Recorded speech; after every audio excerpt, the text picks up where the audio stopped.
મહારાષ્ટ્ર વિધાનસભાની ચૂંટણીમાં કઈક મોટી ગડબડ થઈ હોય ને એવું લાગી રહ્યું છે. એનું કારણ એ છે કે જ્યારે આપણી લોકસભાની ચૂંટણી પૂરી થઈ જૂનમાં, ત્યાંથી આ મહારાષ્ટ્ર વિધાનસભાની ચૂંટણી આવી, આ 5-6 મહિનાનો જે સમયગાળો હતો ને, એમાં મહારાષ્ટ્રની 118 સીટ ઉપર નવા 72 લાખ વોટરો છે એ રજીસ્ટર થયા છે. મતલબ નવા 72 લાખ જે ચૂંટણી કાર્ડ છે એ ઇસ્યુ થયા છે.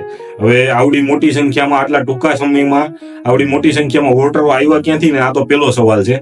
અને એમાંય માથે જતા અધૂરામાં પૂરું, 118 સીટ ઉપર જે આ 72 લાખ વોટરો એડ થયા છે, એમાંથી 102 સીટ ઉપર છે ને ભાજપની જીત થઈ છે. મતલબ સીધી શંકાની સોય છે એ તમે સમજી શકો છો કઈ બાજુ છે.